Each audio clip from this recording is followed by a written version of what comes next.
Welcome and come join us today as we continue to explore the islands of the Pacific Ocean. Today, we're in the nation of Japan on their main island in the city of Tokyo as we explore Borderless.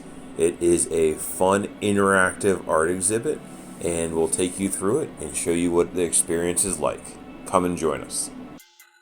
This is the entryway after you get your tickets, unless you ordered them online. But as you can see, it's all visual. It depends on where you stand in regards to what you see. And that comes very, very true as you wander, explore, and discover inside. There are many times where everything goes black and the lights come back up. This area is an example where there was no light. We walked out and then we hit those black light lit stairs before coming down into this brightly lit area with projections and mirrors on the ceiling, walls, and floor. There was motion and light everywhere. The theme of Borderless means that all of the art installations are somewhat connected, and so as you can see, this group of butterflies was moving left to right across walls and into the ceiling and the floor. And so you need to be prepared for them to go in every direction and to jump and cross as they are projected and transmitted.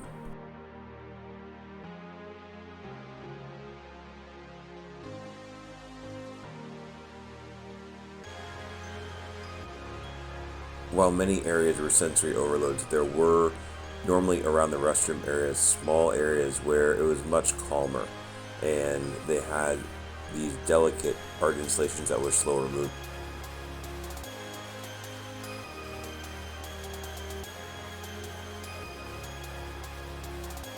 There are many individual rooms, and this kind of mirrored hallway tended to connect everything together.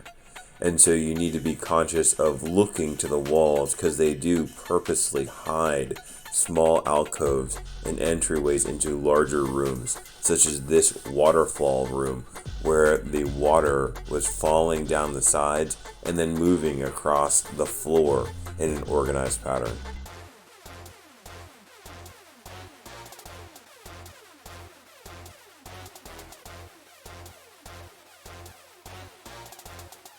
With no ability to use flash due to the rules and all of the various lights, it is really hard to get a good picture of yourself, but there are lots of opportunities to take pictures of neat installations still.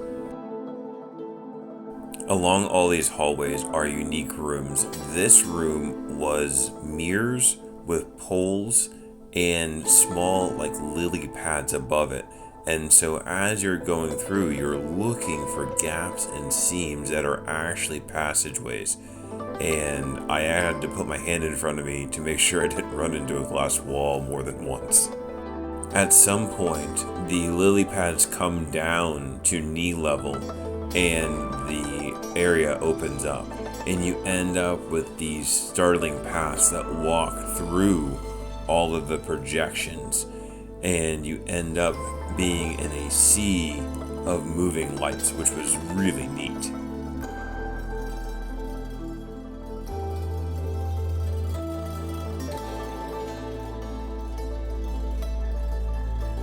Exiting the lily pads, we went down another hallway with these weird characters walking down the walls and into a new projection where mist rained down from the ceiling, and in that mist was projections. And this was fun to walk through and just observe because it was constantly changing.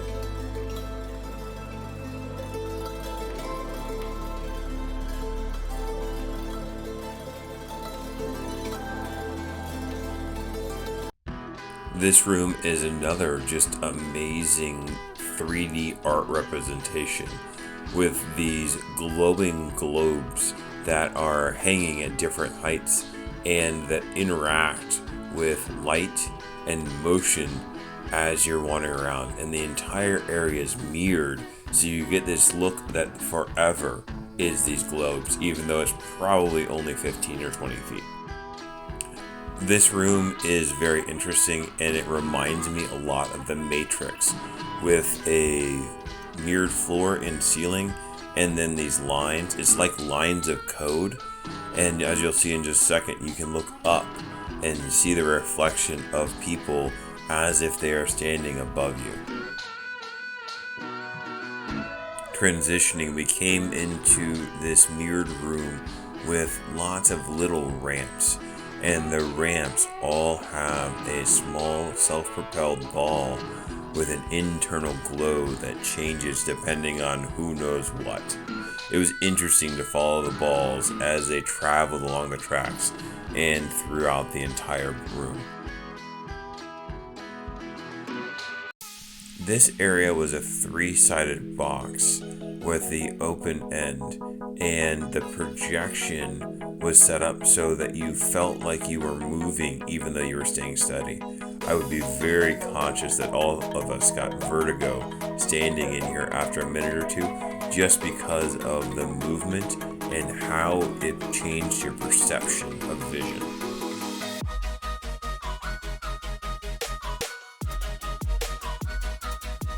This room had many sharp edges as the boxes that are projected on came out of the wall, but it was supposed to be lava as lava spread and flowed, and after everything else, this seemed so neat to watch it move across the sky. Leaving was very clear. There were lots of easy signs once you wanted to get out, and then you go back and return to the entryway. This is an absolutely amazing experience. I enjoyed both Planets and Borderless. They were both great. I highly recommend it. We hope you enjoyed the video, and we will see you on the next one.